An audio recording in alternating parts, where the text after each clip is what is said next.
Dish antenna कैसे काम करता है? तो भैया सैटेलाइट से सिग्नल आता है। अब सैटेलाइट कहाँ लगा होता है वो हम बाद में समझेंगे। और इसका आकार होता है पैराबोलिक। सिंपल भाषा में अवतल दर्पण की तरह काम करता है, यानी कि लाइट अगर इस पे पड़ रही है ना तो ये इसको एक जगह फोकस करता है। तो भैया सैटेलाइट से जो सिग्नल आता है वो वीक होता है, तो इस सिग्नल को जो है ना एक जगह फोकस करता है। और यहाँ पे लगा होता है LNB, जो कि उस सिग्नल को रिसीव करता है और रिसीव करके इस वायर के थ्रू सेटअप बॉक्स तक भेज देता है।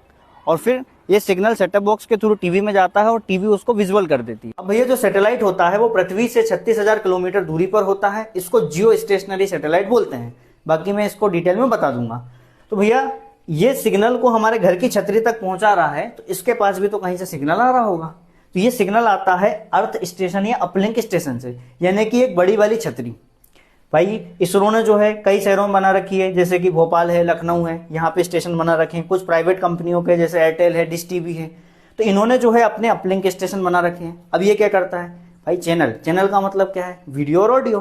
तो वीडियो और ऑडियो को सीधे हम सैटेलाइट तक नहीं पहुंचा सकते ना, तो इसके लिए पहले इसको इनकोड करते हैं। इनकोड करने के बाद में भाई एक चैनल तो होगा नहीं, कई सारे चैनल होते हैं, तो उनको एक साथ भेजना, तो उसके लिए उसको मल्टीप्लेक्स किया जाता है। फिर मल्टीप्लेक्स सिग्नल जो है ना वो इतनी दूर तक, यानी कि 36,000 किलोमीटर दूरी तक नहीं जा सकता। तो इसके लिए मदद लेते हैं किसकी, रेडियो फ्रिक्वेंसी सिग्नल की, जो कि माइक्रोवेव रेंज में होती है। और इन दोनों को आपस में मिलाकर ऐसा समझ लो कि रेडियो फ्रिक्वेंसी के ऊपर इसको चढ़ा दिया और इसको पहुंचा दिया सैटेलाइट तक। अब सैटेलाइट तक जाते जाते थोड़ा सा कमजोर हो जाता है, तो सैटेलाइट पहली बात तो इसको रिसीव करेगा, फिर एम्पलीफाई करेगा और फ्रिक्वेंसी को ये कम कर देता है, ताकि अपलिंक और डाउनलिंक जो है ना वो आपस में मिले ना।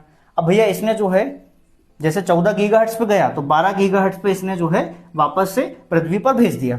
अब इसको रिसीव करने के लिए जो है हमने यहाँ पे छतरी लगा रखी है, और छतरी जो है इस कमजोर सिग्नल को पकड़ती है और किसको दे देती है, LNB को। LNB मैंने बताया था आपको। तो LNB क्या करता है, पहले तो भैया सिग्नल को जो है एम्पलीफाई करेगा और उसकी फ्रीक्वेंसी कम करेगा, क्योंकि इसकी फ्रीक्वेंसी ज्यादा है, और इसको दे देगा किसको, सेटअप बॉक्स को। और सेटअप बॉक्स वापस इसको डिकोड करेगा और टीवी को दे देगा। और भैया दिख गया हमें। अब दिमाग में सवाल उठना चाहिए, वो ये कि भैया देखा होगा कि जो छतरी लगी होती है उसकी दिशा हमेशा एक जैसी होती है, जबकि पृथ्वी घूमती रहती है। दूसरी चीज भाई 36,000 किलोमीटर दूर तक सिग्नल भेजना और उसको वापस लाना, तो इतना करने से अच्छा भैया सीधा सीधा हम पृथ्वी पर ही सीधा क्यों ना इसको ट्रांसफर करें। और तीसरा सवाल यह कि पहले सेटअप बॉक्स का उपयोग नहीं होता था और अब सेटअप बॉक्स का उपयोग हो रहा है, तो ऐसा क्यों।